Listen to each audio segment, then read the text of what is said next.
Not a fun discussion. Not a fun discussion at all. Let's talk about Sacramento, California. A massive crime took place out there just a couple of days back. Today is the 4th of April, 2022. 6 people murdered, 12 people injured by gunfire. They think multiple people were shooting. This is not some staged mass killing event like some of these psychopaths that go into concerts in schools. We'll talk about those people in a minute. This was violence where a fight turned into a gunfight.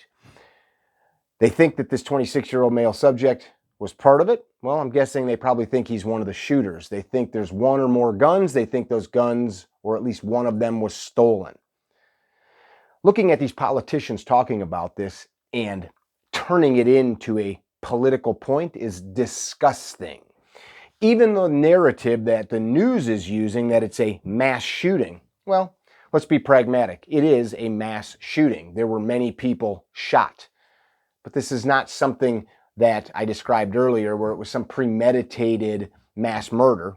They're all horrible. They're all disgusting. They're all despicable. They're all evil. But let's look at this for what it is. This is violence in the streets, which has spilled out across our cities the last couple of years, especially in places like the West Coast, California, Oregon, Washington, because the same political pukes who now want to cry for gun control are doing nothing to lock up violent people. They're letting businesses be pilfered and robbed like the proverbial chicken coop, and they are letting these foxes into these hen houses and doing nothing.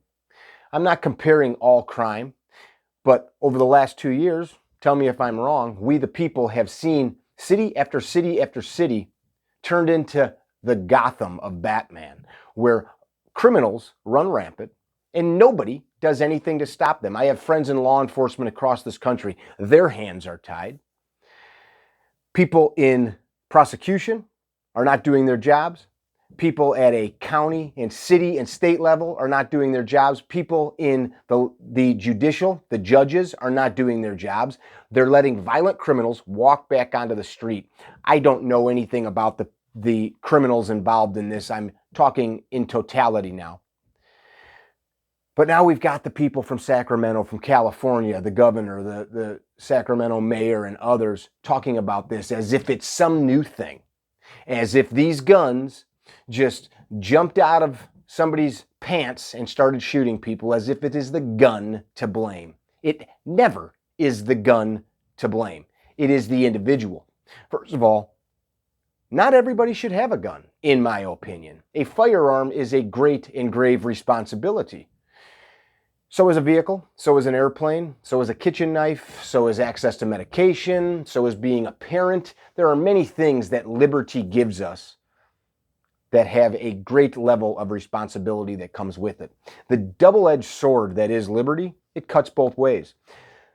This great institution that is our republic is founded on this concept that you and I, that the other people that live amongst us here, can do as we see fit. We can spread our wings, we can fly, we can build whatever life that we want until our choices tread upon the rights and liberty of others. Until our choices tread upon the rights and liberty of others. Something that we did really good here in this country for a long time was deal with the people who tread upon the rights and liberty of others. Now look, in the history of our great nation, there has been many sins that we have inflicted on each other. I'm not one of these people that pretends that all is perfect, but I also will not look at a scenario where thugs, violent criminals, decide to shoot errantly, violently, wildly into crowds of people because they're punks and hurt and kill other people, and then try to make it the problem of the firearm. And in this case, stolen firearm or firearms. That's so foolish. That's like blaming the child that has rotten parents, right? That is like blaming the passenger on the airplane because the pilot was drunk and crashed. It's foolish. The tail does not wag the dog. The Second Amendment is enshrined in our Bill of Rights for a reason. And it's not so we can go hunting. It's not so that we can go target shooting. It's not so that we even have a right to self-defense. It is so we have a right to protect ourselves from a tyrannical government, from the overreach of the government that the anti-federalists were so scared of, that now in our modern times, our government has become this far-reaching machine that overtaxes and eats us citizens alive. We cannot stand idly by and allow these tragic, horrific acts of crime to be used to twist and distort our sacred Constitution. Rather, we should deploy and employ our legislators and our law enforcement to act swiftly to find the people that commit these violent acts and then lock them up and do whatever needs to be done so that they never see the light of day again where they can hurt people. Is there mental health issues? Sometimes, for sure. And if a dog is rabid and it has a mental health issue and that dog bites a bunch of children, you don't talk nicely to it and let it back out in the playground. You cage that dog, you take it to the vet, and you do whatever needs doing.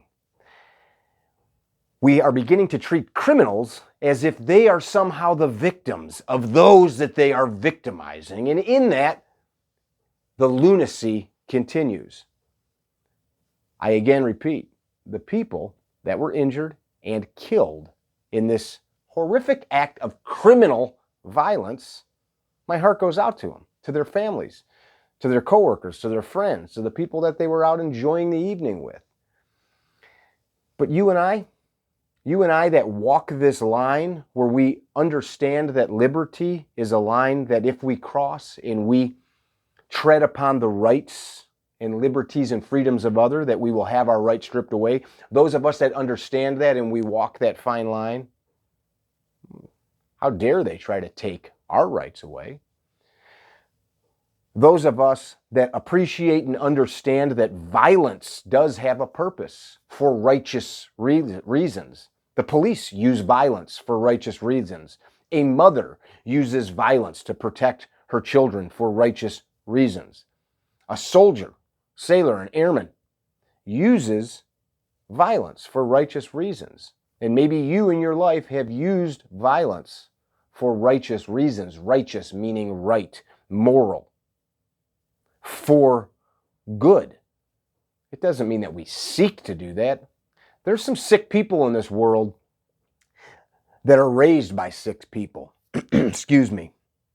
That sickness rubs off on them. I'm not making an excuse, nor am I minimizing those effects, but I think sometimes that we forget that not all of us see the line between good and evil. Not all of us see that there is a point that we cannot cross. Some people don't see that line, and instead they see you like food. They see you and yours like sheep, like cattle, like something to harvest, to eat. Not literally, but maybe there are some sick people that do that. But in the sense of you are there for their entertainment, their enjoyment, their liking. Your vote does matter. The people that you elect as a state representative, as a state senator, as a congressperson, as a senator, matters. The person that you elect as president matters. You see, we have allowed our political system to become so eroded and so disgusting that the people that have become our presidents, senators, congresspeople, etc. the last 20, 30, 40, 50, 60, 70, 100 years don't always represent the way you and I think. They have no code. Their code is where money goes. Their code is what keeps them elected. And you know what keeps them elected? Votes. But when you and I, the people that form the backbone of this republic, when the people do their job, and what is our job? It's not just to pay taxes. Our job is to live free. Our job is to instill people into office, to put them into office that will do as we see fit. We're not a democracy in the sense that the mob, that the masses get a say-so. No, that's actually not how we work. We are a republic, which means that those in office are confined. by our Constitution, by that Bill of Rights. It's a beautiful plan that almost no country in the world actually has ever tried, not like us. We are a great experiment in liberty. And as I said, liberty is a double-edged sword. You cannot allow a man the right to choose what he sees fit, which may be to protect his life and family, and then suppose that there will not be somebody that abuses that right. You need to elect judges, state's attorneys, sheriffs, city council people, county board people, mayors, etc., that will uphold values that you hold dear. If you don't, whoever gets in there, as we see happening throughout our country, makes their values your values. Is that what you want? It's a tough pill to swallow. I know the comment section is going to be filled up with people that tell me elections don't matter.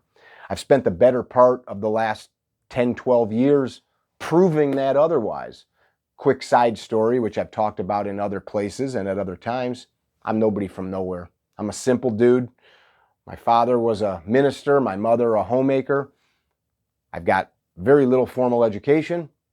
I was a tradesman for most of my life. I began the shooting sports in my 20s, did some hunter safety education and things of that nature. And then I got into the concept of gun rights being something that was valuable to us, we the people. And I took that to the point where I began helping people get elected.